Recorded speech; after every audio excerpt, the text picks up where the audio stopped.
पत्रकार साथियों का इस प्रेस वार्ता में बहुत बहुत स्वागत। आज माननीय मुख्यमंत्री जी बहुत ही महत्वपूर्ण विषय पे आपके सामने उस विषय के तथ्यों को रखेंगे। प्रेस वार्ता में माननीय मुख्यमंत्री जी के बाईं तरफ भारतीय जनता पार्टी के प्रदेश के महामंत्री और हरियाणा कैबिनेट मंत्री श्री कृष्ण बेदी जी के बाईं तरफ हरियाणा सरकार में मंत्री रणबीर गंगवा जी और सहकारिता मंत्री डॉक्टर अरविंद शर्मा जी इस प्रेस वार्ता में हैं। मैं माननीय मुख्यमंत्री जी से आग्रह करूंगा कि वो विषय को आगे बढ़ाएं। Thank you.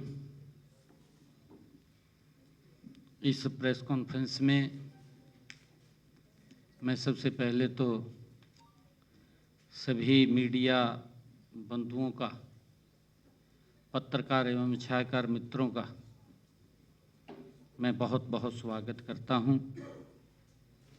जैसा अभी बताया भी है कि आज की जो ये प्रेस कॉन्फ्रेंस है, एक महत्वपूर्ण विषय को लेकर के आज मैं हरियाणा प्रदेश के ऐसे वर्ग के लिए मैं आया हूं जिसमें विपक्ष ने एक भ्रम और झूठ फैलाने की कोशिश की जा रही है। हमारे जो मनरेगा के श्रमिक हैं, क्योंकि कांग्रेस झूठ फैलाने में तो माहिर है। जब कोई कहने के लिए कुछ नहीं मिलता, अगर किसी योजना में सुधार किया जाता है, उस सुधार की भी कांग्रेस यूपीए को तकलीफ होती है, इंडी गठबंधन को तकलीफ होती है और ये तकलीफ होती है। मैं आज मीडिया बंधुओं के बीच में कहना चाहूँगा, जो इंडी गठबंधन के लोग हैं, कि उनको इतनी तकलीफ होती है कि ये क्यों गरीब के लिए सुधार कर रहे हैं मोदी जी। भाई, आपके पास अगर कोई सुझाव था, लोकसभा के अंदर रखना चाहिए था, कह देना चाहिए था। सुझाव तो है नहीं है, जवाब भी कोई नहीं है, वॉकआउट कर जाते हैं, भाग जाते हैं। अगर प्रदेश के लोगों की कोई बात रखनी हो, आपके सामने या विधानसभा के अंदर अपने आप वो प्रस्ताव लेकर के आते हैं, अपने आप भाग जाते हैं और उसके बाद फिर लोगों के बीच में जाकर के तरह तरह की अफवाहें फैलाते हैं। अब कांग्रेस और इंडी गठबंधन के लोगों के चेहरे को और उनके चरित्र को प्रदेश के लोग भी, देश के लोग भी समझ रहे हैं। साथियों, आज मैं जो इंडी गठबंधन कांग्रेस के लोगों ने एक झूठ फैलाने की कोशिश की जा रही है, विकसित भारत जी राम जी, इस योजना को लेकर के, क्योंकि बड़ा दुष्प्रचार इसको लेकर के किया जा रहा है। ये योजना मनरेगा, फिर इन्होंने नाम चेंज किया नरेगा। आदरणीय प्रधानमंत्री जी ने अब इसके अंदर बड़ा सुधार किया है। मैं इंडी गठबंधन के लोगों को यह भी कहना चाहूंगा कि आप मनरेगा के बारे में देश के श्रमिकों को बताएं भी हमारे समय में क्या क्या उनको फैसिलिटीज मिलती थी, क्या क्या भ्रष्टाचार होता था, कैसे उन तक पैसा नहीं पहुंचता था। वो बताने का उन्हें भी काम करना चाहिए, नहीं तो हम बता देते हैं अभी क्या उनके समय के अंदर होता था। दुष्प्रचार की इस कड़ी में ताजा उदाहरण देखने को मिलता है। 30 दिसंबर को पंजाब विधानसभा में एक प्रस्ताव पारित किया गया और प्रस्ताव जिसमें जो उन्होंने रखा है, ना तो कोई आंकड़ा दिया, कोई आंकड़ा भी नहीं है उसके अंदर, और न ही कोई तथ्य था। गुमराह करना है और गुमराह करके लोगों के बीच में एक झूठ फैलाना है। मैं आज एक बात कहना चाहूंगा कि ये झूठ अब नहीं चलेगा। लोग समझ चुके हैं इनके झूठ को भी। झूठ लंबे समय तक नहीं चलता। बार बार अगर कोई झूठ लेकर के मैदान में उतरेगा, लोग तो कहेंगे वही तो इसकी बात भी नहीं सुननी। शुद्ध राजनीतिक प्रस्ताव लेकर के आए पंजाब विधानसभा के अंदर। साथियों, यह विषय देश के करोड़ों ग्रामीण श्रमिकों, किसानों और मेहनत कश परिवारों के साथ ये जुड़ा हुआ है, जिसके अंदर इंडी गठबंधन के लोग झूठ फैलाने की कोशिश कर रहे हैं।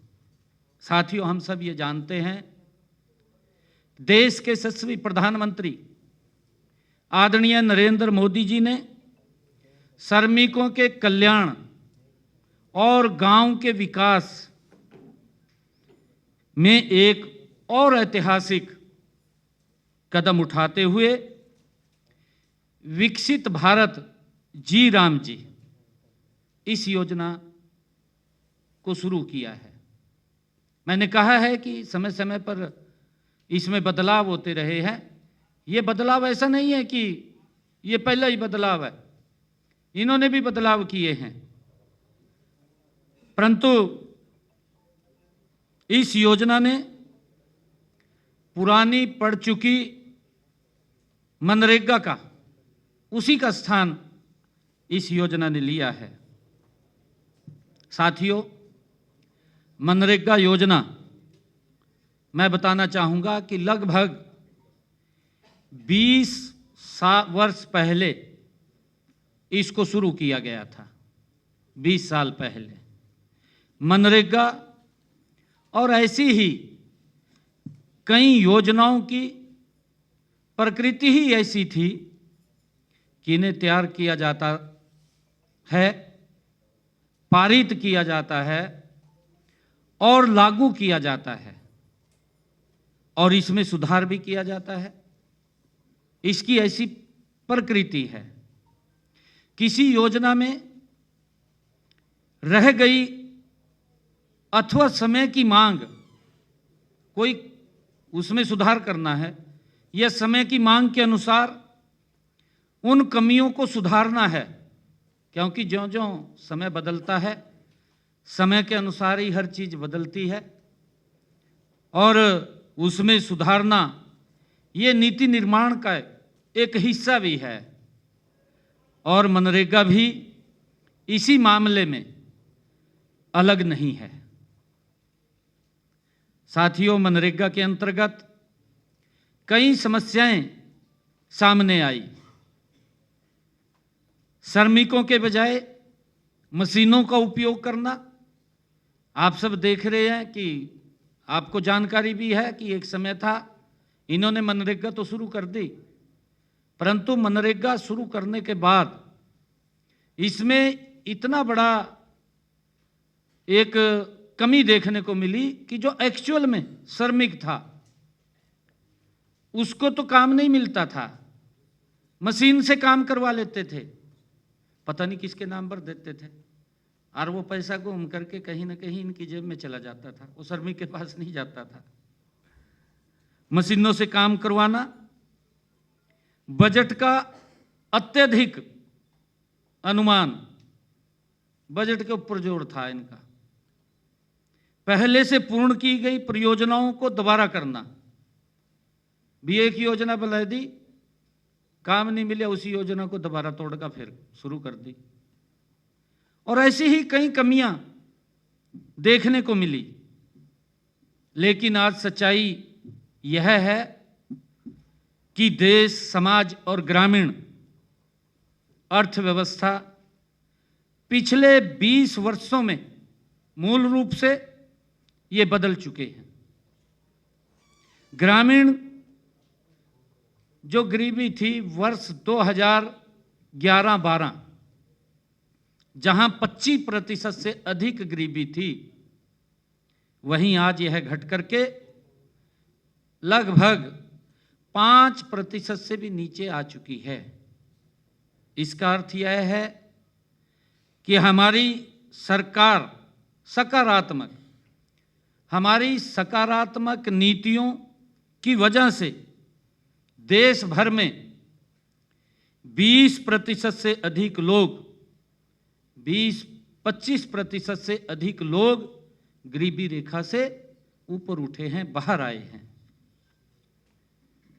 साथियों, पिछले एक दशक में देश के यशस्वी प्रधानमंत्री आदरणीय नरेंद्र मोदी जी के नेतृत्व में डिजिटल कनेक्टिविटी, बैंकिंग सेवाओं और डीबीटी आधार और बुनियादी ढांचे में अभूतपूर्व विस्तार किया गया है। इसके कारण से लोगों को सीधा लाभ इसका मिला है। ऐसे में एक पुराने खामियों से भरे ढांचे को बिना सुधार के ढोते रहना न तो श्रमिकों के हित में था और न ही ये राष्ट्र के हित में था। साथियों, हम सब देखते हैं कि वर्ष 2013 की सीएजी की रिपोर्ट आई 2013 में। आप भी उसको बिल्कुल, क्योंकि उस वक्त यूपीए सरकार थी, शायद यूपीए के गठबंधन के लोग थे, फिर उसका चेहरा बदल दिया, उसका इंडी गठबंधन कर दिया समय समय के ऊपर, क्योंकि व्यक्ति तो वही रहते हैं, नाम बदल देते हैं, चेहरे वही हैं परंतु नाम बदले जाते हैं। 2013 सीएजी की रिपोर्ट ने स्पष्ट होता है कि यूपीए की शासन के दौरान योजनाओं में फर्जी लाभार्थियों की भरमार थी। ये नहीं पता किसको दे देते थे और किसकी नाम लिख दिया और उसका सारा पैसा अपनी जेब में चला जाता था, और केवल धन की हेराफेरी के उद्देश्य से लाभार्थियों की सूची में ये हेराफेरी की गई थी।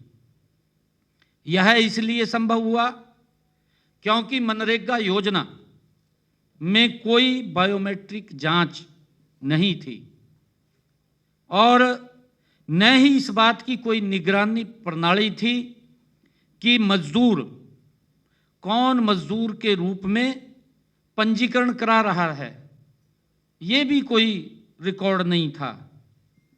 और क्या वास्तव में पंजीकृत मजदूर ही वह व्यक्ति था जिसे मेहनत का फल मिल रहा था? जिसने मेहनत करता था, क्या वही मजदूर था? परंतु इसकी कोई व्यवस्था इस प्रकार की इनके समय में नहीं थी। महत्वपूर्ण बात यह है कि केंद्र में यूपीए सरकार के दौरान मनरेगा एक ऐसी योजना बनकर के रह गई थी जिसका उद्देश्य, ये इंडी गठबंधन की बात न, यूपीए शासन की बात कर रहा हूं, यूपीए शासन में मनरेगा एक ऐसी योजना बनकर के रह गई थी कि जिसका उद्देश्य केवल खड्डा खोदना और फिर उसको भरना। पहले तो बोल देते थे भाई खड्डा खोद दिया जाएगा, फिर कह देते कहा इसमें भर दे जाएगा। इससे ज़्यादा कोई काम, क्योंकि इनके पास नीति नहीं थी, इनके पास नीयत भी नहीं थी। और आप सब जानते हैं कि उस समय के अंदर क्या क्या भ्रष्टाचार के मामले उजागर होते थे। ये सीएजी की रिपोर्ट के अंदर जिसका मैंने जिक्र किया, इन्हीं के समय की थी। उसने इसके ऊपर पूरा विषय रखा है।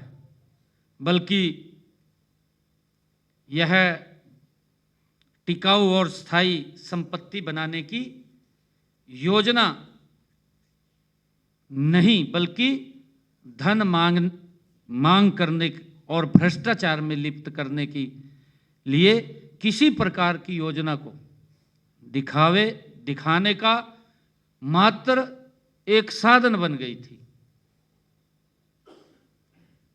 यह नीति परिणाम देने की बजाय ये मानव दिवस उत्पादन करने की नीति बन करके रह गई थी।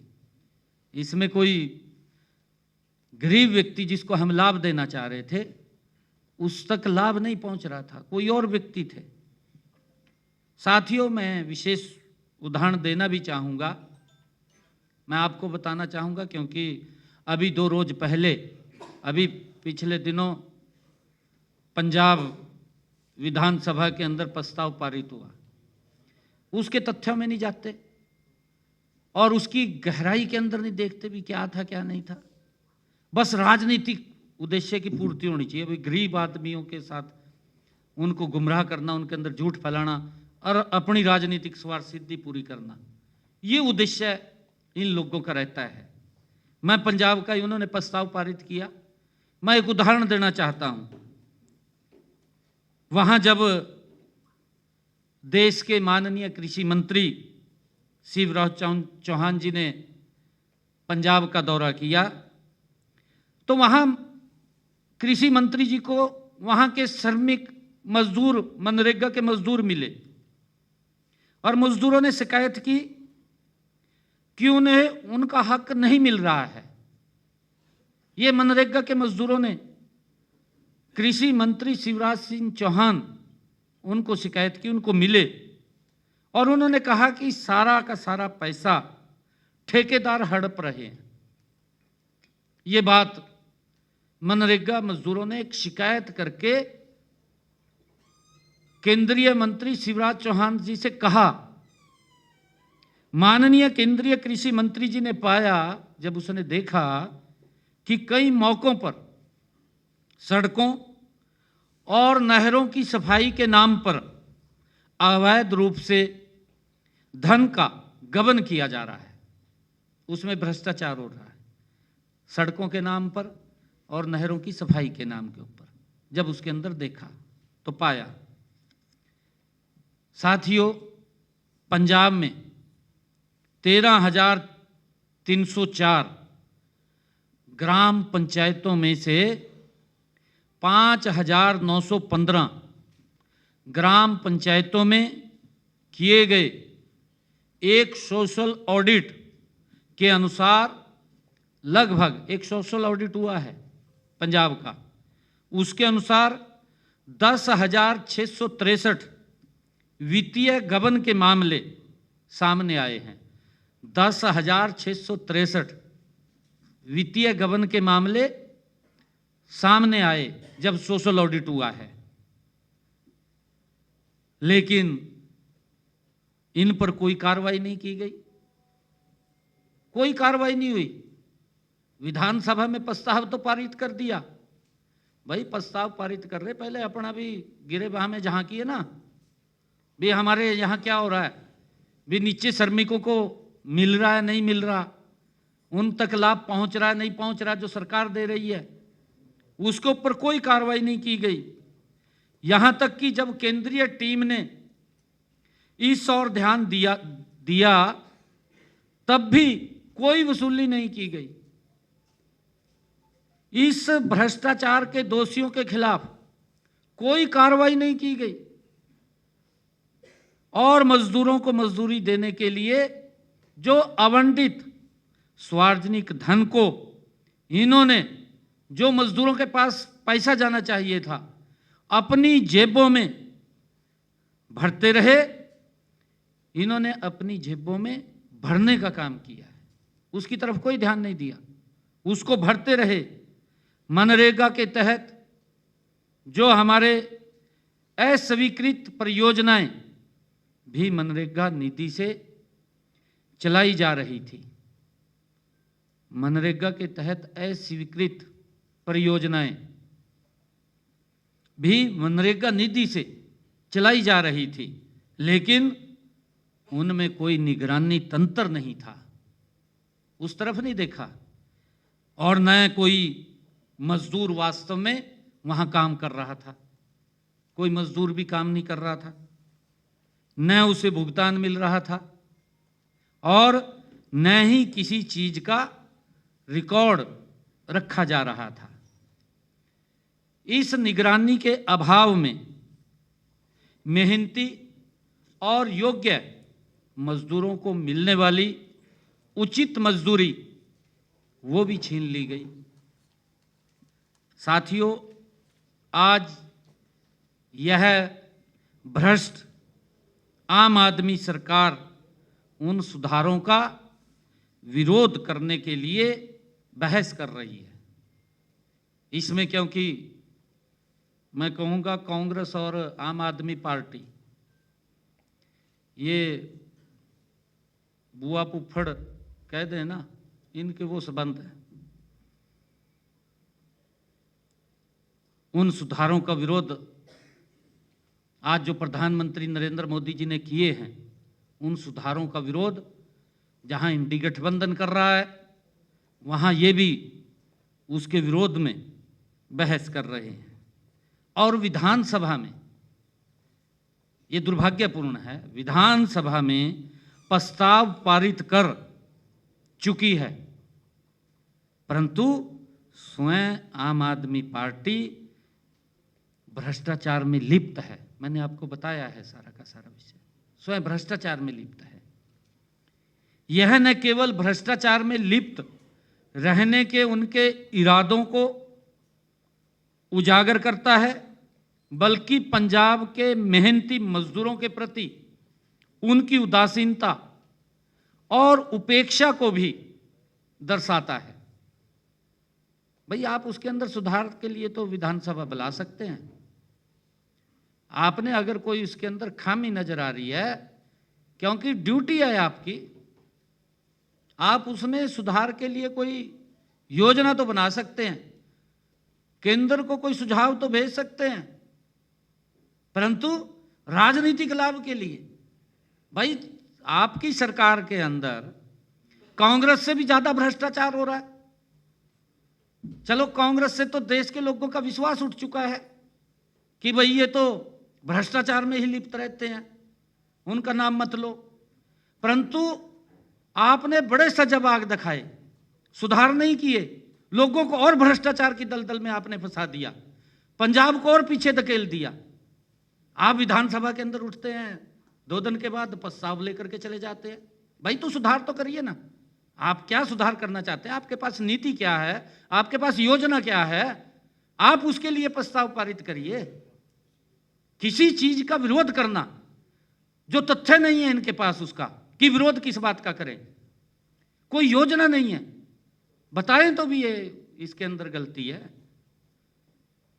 साथियों, इन खामियों को दूर करने, श्रमिकों को न्याय और उचित मुआवजा दिलाने, उनके शोषण को रोकने और यह सुनिश्चित करने कि इस योजना के तहत उपयोग किए गए सार्वजनिक धन को सही हाथों तक पहुंचाने के लिए देश के यशस्वी प्रधानमंत्री आदरणीय नरेंद्र मोदी जी ने, उनके नेतृत्व वाली सरकार एनडीए ने, बीवी जी राम जी कानून लेकर के आई है कि उनको और सुधार किया जाए, उनको और सुधार दिया जाए। मैं बताना चाहूंगा कि नए प्रावधानों के तहत रोजगार की गारंटी जो पहले 100 दिन थी, अब इसके माध्यम से इसे बढ़ा करके 125 दिन करने से श्रमिकों की गारंटी शुदा मजदूरी को भी बढ़ावा मिला है, समय भी बढ़ा है। ये तो 100 दिन की गारंटी दे रहे थे, हमने 125 दिन की गारंटी दी और उसके साथ मजदूरी भी बढ़ी। ये क्या झूठ लेकर के आए हैं? भाई, गरीब आदमी मेहनत कर रहा है, अपना पसीना बहा रहा है, आप उसके लिए भले का काम नहीं कर सकते? आप झूठ क्यों फैला रहे हैं? झूठ फैलाने का भी आपको कोई अधिकार नहीं है, आप झूठ मत फैलाइए। इसके माध्यम से सरकार श्रमिकों के जीवन स्तर में सुधार लाने का गति से प्रयास कर रही है। इससे पूरे भारतवर्ष में एक ग्रामीण अकुशल श्रमिक की वार्षिक आय में औसतन 7,000 रुपये से अधिक की बढ़ोतरी होगी। 7,000 रुपये से अधिक की बढ़ोतरी। मैंने कहा है समय भी बढ़ाया है और पैसा भी बढ़ा है। साथियों, हरियाणा में हर श्रमिक को कम से कम 10,000 रुपये अधिक मिलेंगे वार्षिक। 10,000 रुपये हरियाणा के अंदर। क्योंकि हरियाणा में यह लाभ इसलिए अधिक है क्योंकि हमारे प्रदेश में मजदूरी की दर वो ऊंची है, देश के अंदर सबसे ज्यादा है मजदूरी की दर।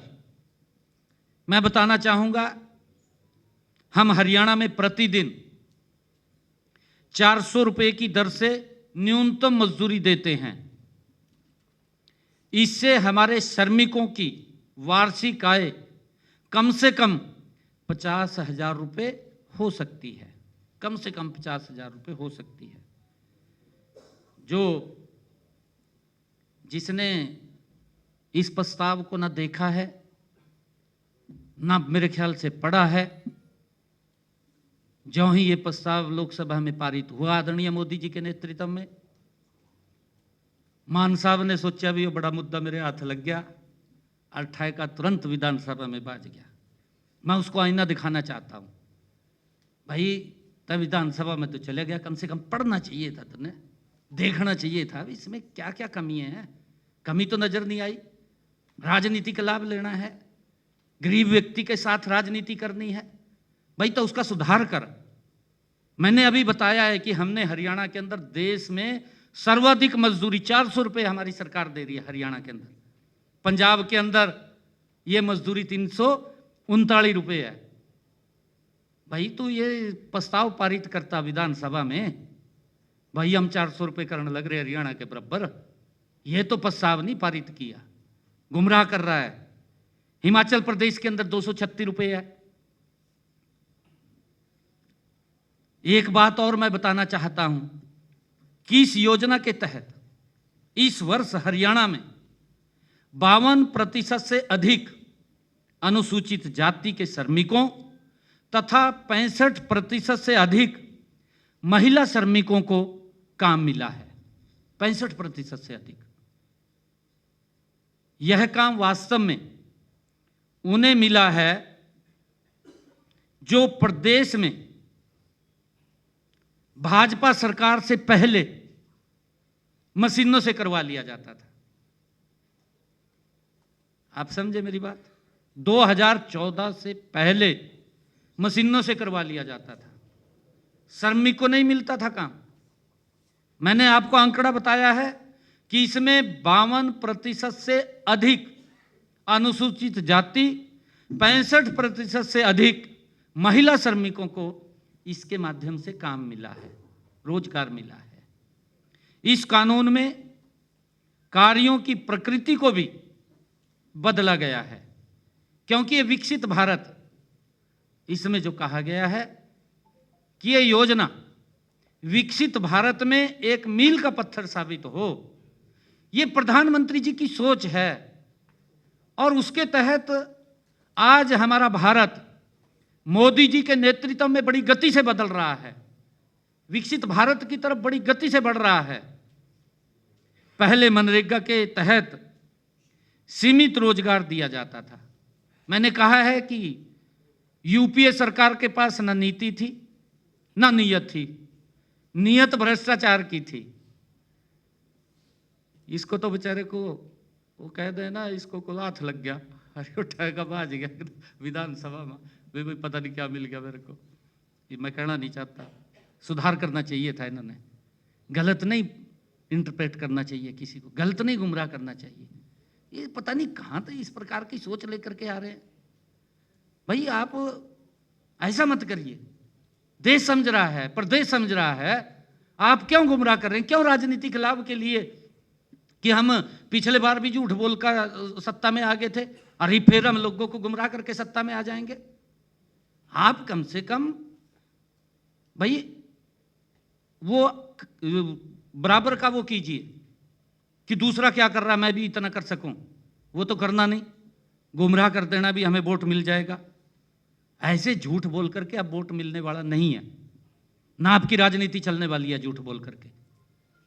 आपने दिल्ली के अंदर काफी झूठ बोला है, साफ कर दिए। यहां भी जो झूठ के सजग आग दिखाए थे, अब यहां के लोग भी विचार कर रहे हैं। मैंने कहा है कि पहले मनरेगा के तहत सीमित रोजगार दिया जाता था, अब जल सुरक्षा, इसके अंदर जो बदलाव किए गए हैं, अब और कहां कहां काम हो सकते हैं।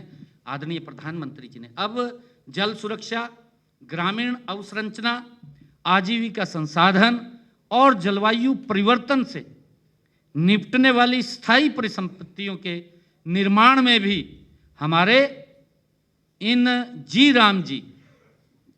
वीबी जी राम जी के जो हमारे श्रमिक हैं, उनको इसमें रोजगार दिया जाएगा, इसमें रोजगार दिया जाएगा। मैं फिर बताना चाहता हूं, अगर इंडी गठबंधन, क्योंकि बड़ी बड़ी योजना बना रहे हैं, काफी बड़ी योजना बना रहे हैं, वो सुन लें। अगर उन्होंने ये समझ में नहीं आया होगा, इसका दायरा बढ़ाया गया है। पहले इसमें सीमित साधन थे, मैंने बताया है कि खड्डा खोद दिया, उसके पैसे दे दिए, फिर कह दिया कि खड्डे को बंद कर दो, इतना था।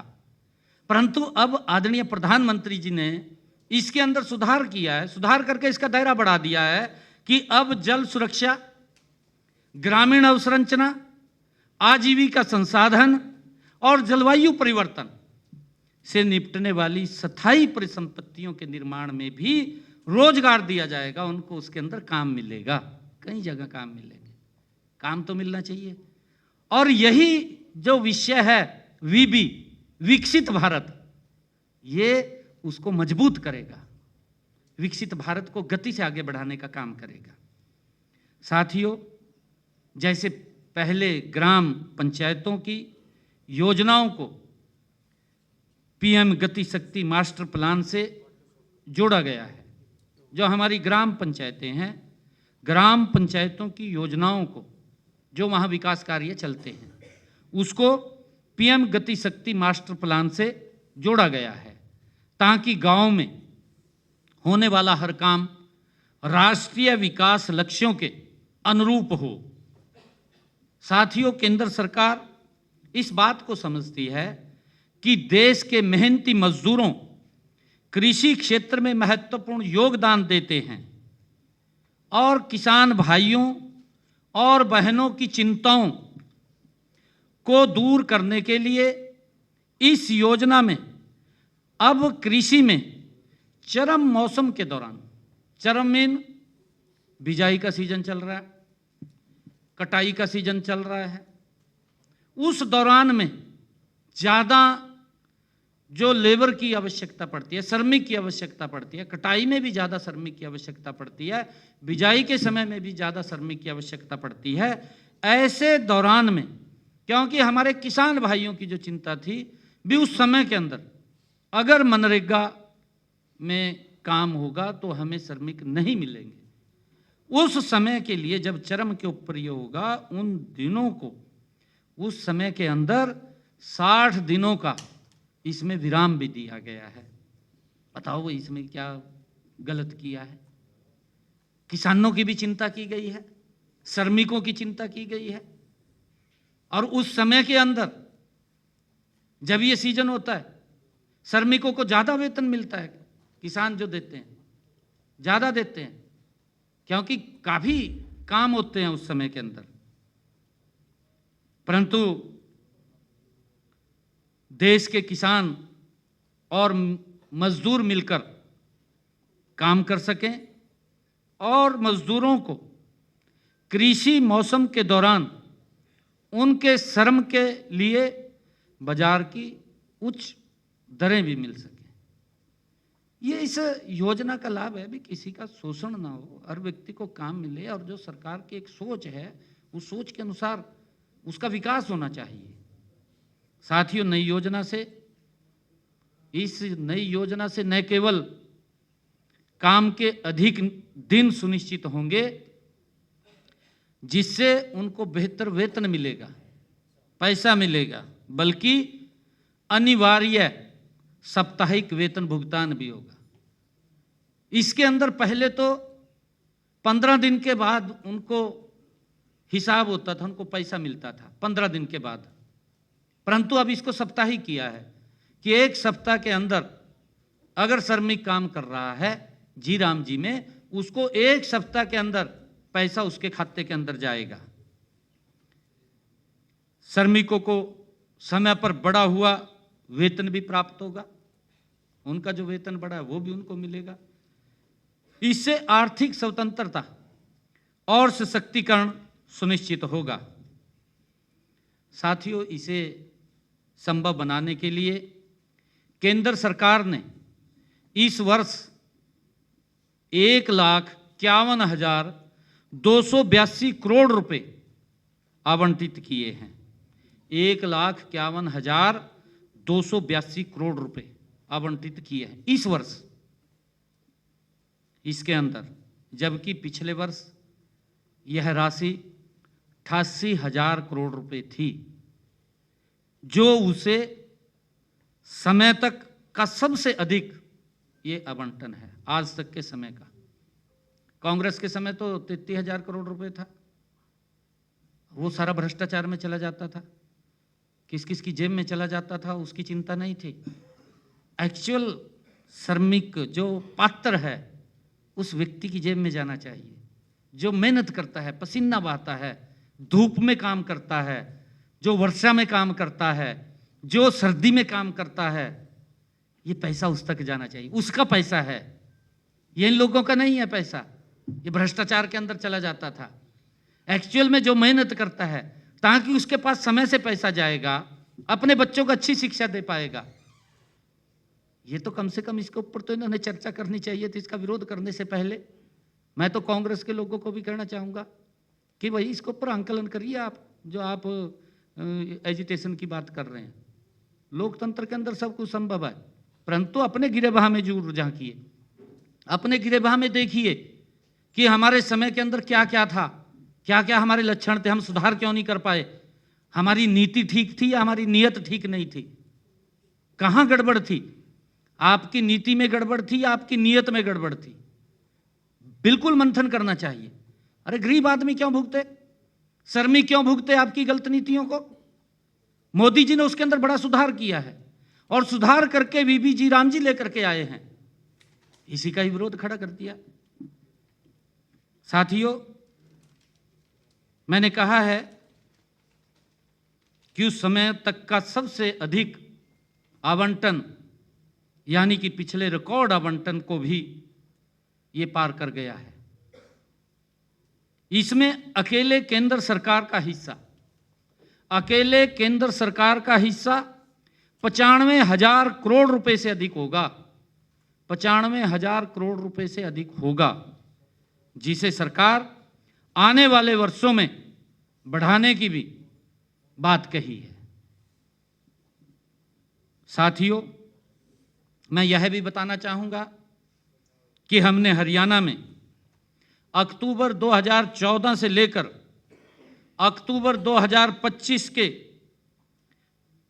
10 वर्षों में श्रमिकों को 5,243 करोड़ रुपए का भुगतान किया है। 2014 से लेकर के 2025 तक 5,243 करोड़ रुपए का श्रमिकों को भुगतान किया है। कांग्रेस के 10 वर्ष के शासनकाल में केवल 1,854 करोड़ रुपए ही भुगतान कर पाए, और वो भी पता नहीं किसकी जेब में गया, किसकी नहीं गया, ये बताने का काम करें। कितना भ्रष्टाचार होता था।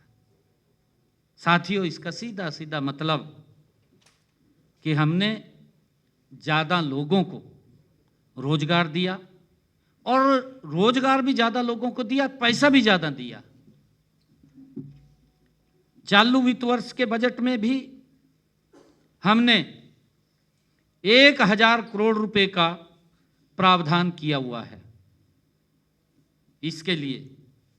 साथियों, भ्रष्टाचार से निपटने, शोषण को रोकने और सुनिश्चित करने के लिए केवल वास्तविक श्रमिकों को ही पारदर्शिता के साथ उनका हक मिले।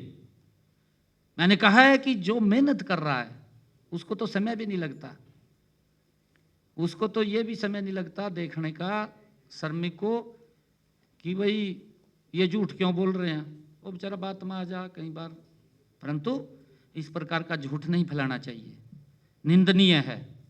आप उसकी सुधार की तो बात कर सकते हैं, परंतु झूठ फैलाना दुर्भाग्यपूर्ण है। जब आपने उनको कोई सुधार नहीं किया, झूठ फैलाने के अंदर आप माहिर हो रहे हैं। भाई सुधार तो करो कुछ ना कुछ।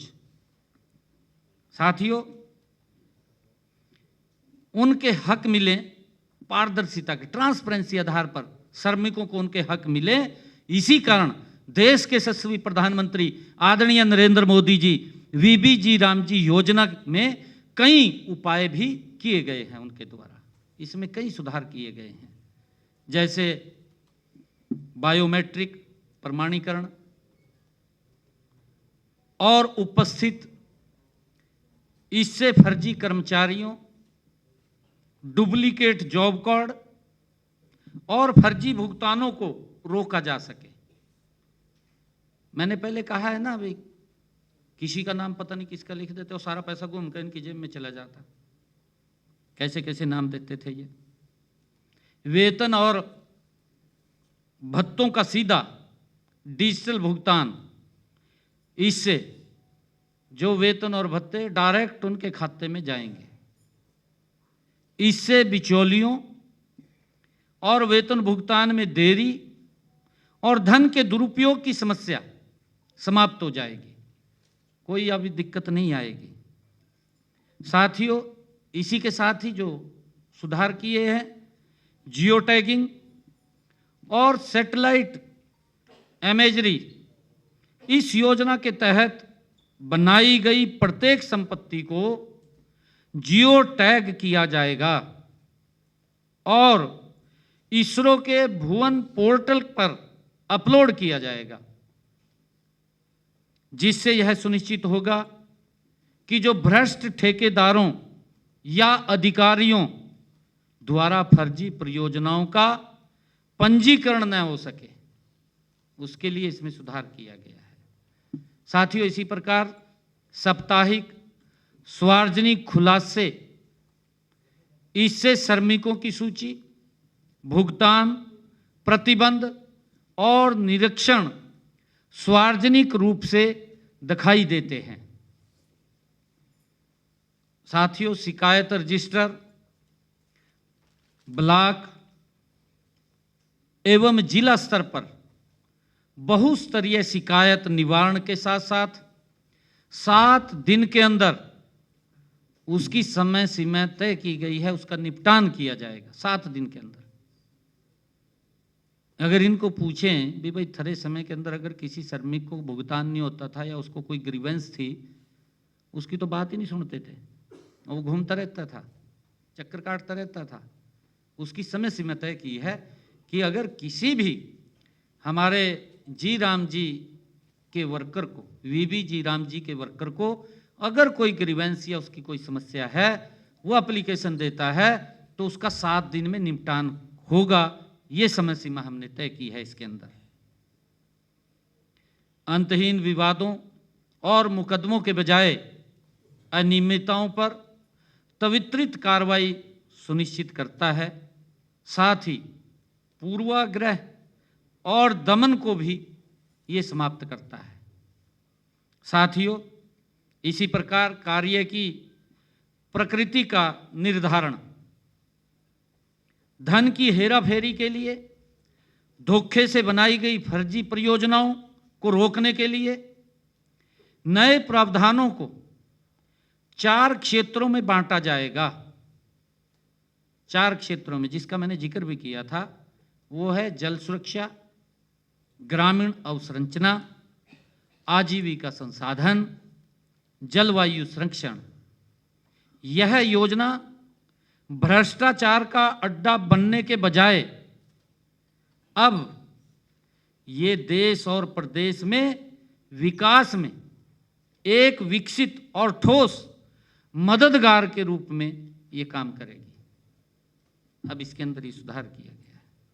मैं ये भी कहना चाहूँगा कि वीबी जी राम जी कानून का उद्देश्य उन वास्तविक श्रमिक लाभार्थियों का समर्थन करना है जिन्हें पिछली सरकारों ने धोखा दिया था, उनका समर्थन करने के लिए है। यह अधिनियम परियोजनाओं की वास्तविक समय में निगरानी की व्यवस्था करता है, मजदूरी भुगतान में पारदर्शिता सुनिश्चित करता है और सबसे महत्वपूर्ण बात यह है कि यह देश के मेहनती श्रमिकों को गारंटीकृत रोजगार बढ़ाकर अधिक मजदूरी देता है। ये इसकी खूबसूरती है। ये श्रमिक अब भ्रष्ट ठेकेदारों, अधिकारियों या राजनेताओं की तिजोरियां भरने के लिए नहीं, बल्कि एक सच्चे विकसित भारत के निर्माण की दिशा में हमारे श्रमिक काम करेंगे। ये इसका उद्देश्य है। क्योंकि विपक्ष ने जिस प्रकार से ये इसको गुमराह करने की कोशिश ये कर रहे हैं, मैं विपक्ष के साथियों से कहना चाहूँगा, क्योंकि आपके समय में जिस प्रकार से श्रमिकों का शोषण होता था, जिस प्रकार से वो भ्रष्टाचार के अंदर उस खामियाजा हमारे श्रमिकों को भुगतना पड़ता था, और हमारे श्रमिकों की विकसित भारत में महत्वपूर्ण भूमिका है। वो ऐसा वर्ग है जो भारत को विकास की ऊंचाइयों के ऊपर पहुंचा रहा है।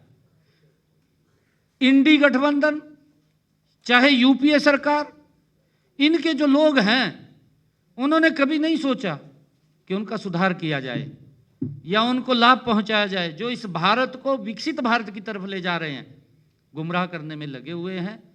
मैं उनको ये कहना चाहूँगा कि इस प्रस्ताव को वो जरूर ध्यान से पढ़ लें, फिर आगे कोई कदम उठाएं। कहीं ऐसा ना हो कि आप जो झूठ फैलाने का आप काम कर रहे हैं, पहले ही देश के लोगों का, प्रदेश के लोगों का आपसे विश्वास उठ चुका है। और क्योंकि आपने विधानसभा के अंदर जो प्रस्ताव लेकर के आए हैं, उसी प्रस्ताव से भागते हुए दिखाई दिए। और अब क्योंकि जनता तो प्रदेश की जानती है, ये तो बाजने में माहिर है, और आप जो ये झूठ का अब लेकर के एजेंडा आ रहे हैं, झूठ फैला रहे हैं, तो इससे भी आपको भागना ना पड़े। Thank you. जो भी साथी एक एक करके सवाल पूछिए।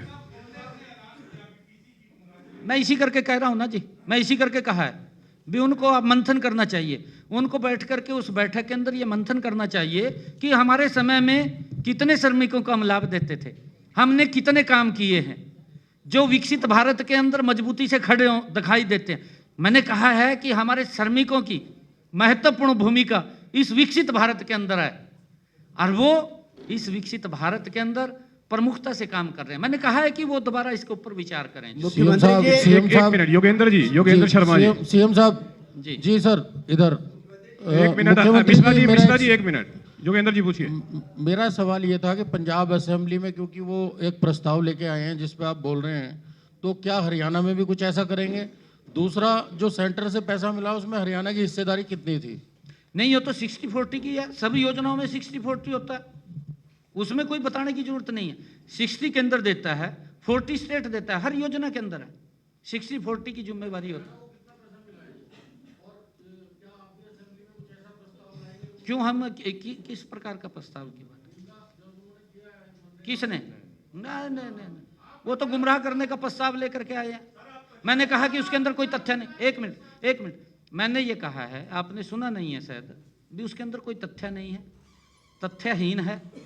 उसको ये नहीं मालूम है कि मेरे पंजाब के अंदर श्रमिकों के ऊपर कितने अत्याचार हुए हैं, क्या मैंने उनको मजदूरी पूरी दी है, नहीं दी है। प्रस्ताव लेकर के तो दौड़ का है क्या? भी शायद मुझे उनका वोटों का लाभ मिल जाए, परंतु श्रमिक जानते हैं, मैं कह रहा हूं श्रमिक हमारे आदरणीय हैं, हम उनको पूजते हैं, हम उनका पैरों को धो करके पीते हैं, श्रमिकों के पैरों को, जिन्होंने विकसित भारत के अंदर अपना योगदान दे रहे हैं। और मैंने ये भी चर्चा की है कि वो पूरी गर्मी के अंदर काम करते हैं, वो पूरी भयानक सर्दी में काम करते हैं, वो बरसात में भी काम करते हैं, हमारे लिए आदरणीय है, पूजनीय, हम चाहते हैं उनका विकास हो। हरे राम मिश्रा जी को माइक दीजिए। मिश्रा जी, हरे राम मिश्रा जी। सवाल यह है कि कांग्रेस को कहीं राम जी के नाम से तो एलर्जी नहीं है कि इस योजना में राम जी का नाम इस्तेमाल हुआ है, इस वजह से उनको एलर्जी हो, इस योजना का विरोध कर रहे हो? नहीं, देखिए इसके अंदर मैंने कहा है इसका नाम विकसित भारत, रोजगार और आजीविका गारंटी मिशन ग्रामीण, ये इसका नाम है, वो शॉर्ट नाम है, वीबी जी राम जी। अरे ये महात्मा गांधी जी का एक मिशन था कि हमारा ग्राम मजबूत हो, और महात्मा गांधी जी राम को कितना स्नेह करते थे, उनकी जुबान पे था राम।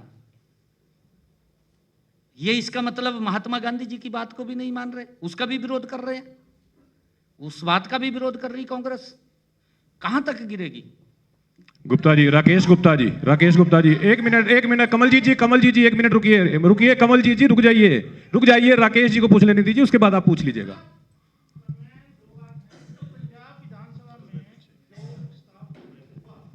क्या उसकी हरियाणा सरकार आलोचना करती है? दूसरा ये, हरियाणा में जैसे आपने कहा कि मनरेगा के नाम पे अफसरों की जेब में पैसे जाते रहे, घोटाले होते रहे, कोई नामचीन एक दो समय के आपको याद पड़ते हैं या ऐसा है कि मैंने जब आपको घोटाले- पूरा बताया ना, सीएजी नहीं, की रिपोर्ट की बात करिए, आप चेक कर लीजिए ना सीएजी की रिपोर्ट, उनके समय के अंदर है, मैंने पूरा का पूरा बताया। सोशल ऑडिट हुआ है पंजाब का, मैंने पंचायतों के नाम बताए हैं कि कितनी पंचायतों के अंदर सोशल ऑडिट हुआ और कितने के अंदर वो गड़बड़ पाई गई है, उसके ऊपर नहीं चर्चा की गई। मैं आपको बता रहा हूं, आप कह रहे भी निंदा प्रस्ताव आप पास करेंगे, मैं निंदा प्रस्ताव नहीं पास करूंगा, परंतु एक मिनट मेरी बात सुन लो, परंतु पंजाब का श्रमिक भी, हरियाणा का श्रमिक भी वो इनकी निंदा कर रहा है, वो निंदा प्रस्ताव कर रहा है। सर 2-3 सवाल हैं सर, क्योंकि राम जी की बात करें, एक और राम 2-3 रहीम सवाल है, की जिसको बजाय लेके- कमल जी एक ही सवाल पूछिएगा, बाकी लोगों को भी पूछने हैं। सर राम रहीम को लेके बहुत बड़ा बवाल है, आपने लगातार बोला है, थैंक लेकिन यू, 90 मेरे दिन ख्याल सवाल नहीं रहा, बहुत- क्योंकि वो माननीय कोर्ट का काम है। थैंक यू, आप सबका बहुत धन्यवाद। सर अरावली को लेकर सर आप सबका बहुत, वो कोर्ट का मसला है, उसके अंदर मेरा कोई विषय नहीं है।